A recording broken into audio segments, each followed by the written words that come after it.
सोचो एक गेम पे $2 बिलियन खर्च हो गए। ना गेम प्ले ना ऑफिशियल फुटेज, सिर्फ हाइप। और सब पागल हो रहे हैं ट्रेलर्स, मैप्स और लीक्स के पीछे, मैं भी।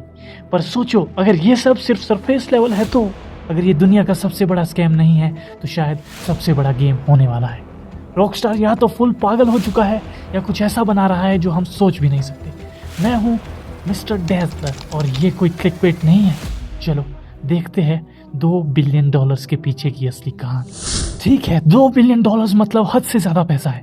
इतने पैसे में तो तुम 10 अवेंजर्स एंड गेम जैसी फिल्में बना सकते हो या फिर लास्ट ऑफ अस पार्ट 2 जैसी 40 बड़ी बड़ी गेम्स बन सकती है। इतना ही नहीं, तुम Los Angeles Clippers, New York MTS या टेनिस टाइटंस जैसे स्पोर्ट्स टीम भी खरीद सकते हो। और हमने देखा क्या है, सिर्फ 2 ट्रेलर्स और थोड़े बहुत स्क्रीनशॉट्स। तो आखिर इतने सारे पैसे जा कहाँ रहे हैं? GTA 5 अभी भी चलता है, ठीक ठाक है, मज़ेदार है और गेम काफ़ी बड़ी भी है, लेकिन अब उसकी उम्र दिखने लगी है। ऐसा लगता है जैसे 2013 की गेम हो। फिर भी आप 2013 की गेम को नया लुक देने के लिए $2 बिलियन खर्च नहीं करते। आप इतना पैसा तब खर्च करते हो जब आप गेम के अंदर की हर चीज़ को नए सिरे से बनाना चाहते हो। और मुझे लग रहा है कि रॉकस्टार यही कर रहा है। मुझे नहीं लगता कि वो सिर्फ एक गेम बना रहे हैं, मुझे लगता है वो एक पूरा नया एक्सपीरियंस बना रहे हैं। और अगर ये सच है तो इससे सब कुछ बदल जाएगा। और बात यह है, मैं इस गेम के बारे में महीनों से रिसर्च कर रहा हूँ। मैंने हर लीक्ड क्लिप, हर ट्रेलर का फ्रेम, हर वो अफवाह जो थोड़ी सी भी सच्ची लगती है, हर नकली लीक, हर असली लीक देखा है। मैंने सारे स्क्रीनशॉट को अच्छे से देखा है, सारी फुटेज को बार बार देखा है, जूम किया है, एनहांस किया है, पॉज किया है, फिर से देखा है और फिर सब कुछ दोबारा किया ताकि कुछ मिस ना हो जाए। तो जब मैं कहता हूँ कि यहाँ कुछ गहरा चल रहा है तो मैं सिर्फ अंदाज़ा नहीं लगा रहा, ये हाइप नहीं बना रहा। मुझे सच में लगता है कि रॉकस्टार कुछ ऐसा बना रहा है जो उन्होंने हमें अभी तक पूरी तरह से दिखाया नहीं है। अब सच कहूँ तो रॉकस्टार का इतना शांत रहना नॉर्मल है। वो लोग गेम प्ले जल्दी नहीं दिखाएंगे, वो प्रेस को डेमो नहीं देते, उन्हें ज़रूरत ही नहीं है जब उनके पास हम जैसे लोग हैं। हमें असली गेम प्ले शायद अगले 6 से 9 महीने तक देखने को नहीं मिलेगा, हो सकता है उससे भी ज़्यादा।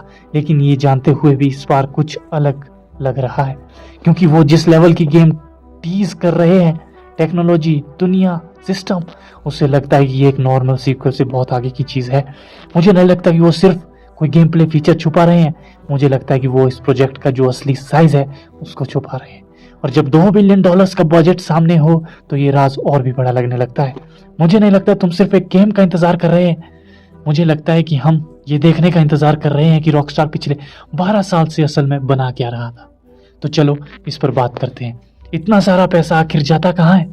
क्योंकि हाँ, गेम देखने में कमाल की है, लाइटिंग, रिफ्लेक्शंस, मौसम सब बहुत सुंदर है, जो भी हमने देखा है बहुत शार्प दिखता है। लेकिन ये $2 बिलियन का नहीं है। आप चीज़ों को सिर्फ सुंदर दिखाने के लिए इतना पैसा खर्च नहीं करते। मुझे लगता है कि आप इतना पैसा इसीलिए खर्च करते हो ताकि हर चीज़ कनेक्टेड लगे, ऐसा सिस्टम बनाने के लिए जिससे दुनिया अपने आप जिंदा लगे। कम से कम ऐसा तो लग रहा है। और देखो, अभी हमें पता नहीं है, किसी को नहीं पता जब तक असली गेम प्ले नहीं आता। लेकिन रॉकस्टार ने पास्ट में जो किया है और पिछले 5 साल में उनके जो पेटेंट्स सामने आए हैं, ये सोचने अजीब नहीं होगा कि वो इस बार और आगे जा रहे हैं। जैसा GTA 5 ने हमें 3 प्लेएबल कैरेक्टर्स दिए, एक ऐसे शहर में जो जिंदा सा लगता था, भले ही वो एक धोखा था। रेड डेड रिडेम्पशन 2 ने हमें एक ज़्यादा पर्सनल एक्सपीरियंस दिया, NPCs जिनके अपने डेली रूटीन थे, कैरेक्टर्स जो आपके फैसलों पर रिएक्ट करते थे। तो GTA 6 कहाँ जा रहा है? हमें बैकग्राउंड में छोटी छोटी चीज़ें, लोगों के इशारे, डायनेमिक भीड़, हल्का फुल्का केओस दिख रहा है, असली चीज़ें जो शायद इस सिस्टम पे चल रही हो, जो हमने पहले नहीं देखी।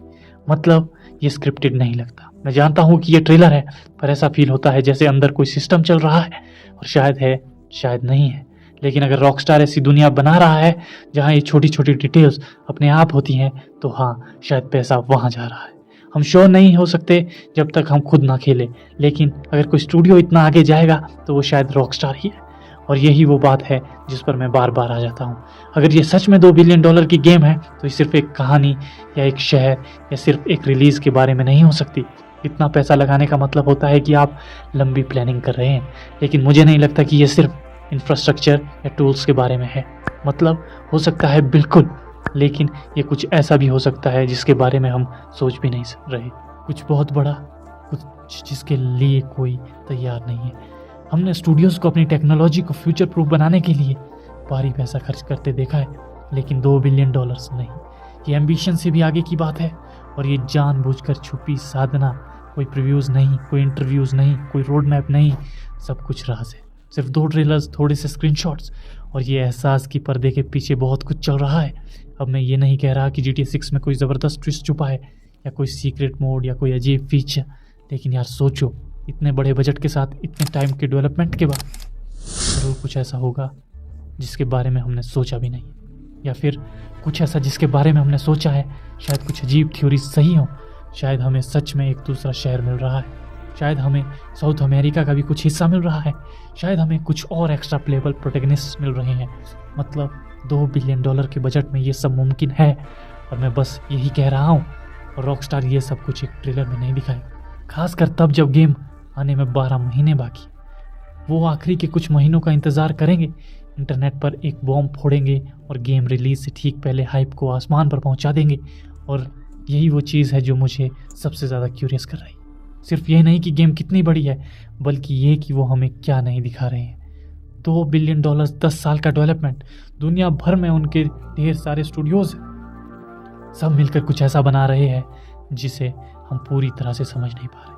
और ये चीज़ इसको इतना इंटरेस्टिंग बनाती है क्योंकि ट्रेलर्स कितने भी पॉलिश्ड क्यों ना दिखें, रॉकस्टार कितना भी कॉन्फिडेंट क्यों ना लगे, ये अभी भी एक अनजान रास्ता है। इतने बड़े दानव के साथ आज तक कोई गेम लॉन्च नहीं हुआ है, तो अगर वो ये कर दिखाते हैं, अगर वो सच में कुछ ऐसा बना रहे हैं जो सबकी उम्मीद से बड़ा है, तो GTA 6 शायद सिर्फ सबसे महंगी गेम या सबसे महंगा एंटरटेनमेंट पर नहीं होगा। ये शायद वो गेम होगी जो अपने बाद आने वाली हर चीज़ को बदल कर रख देगी।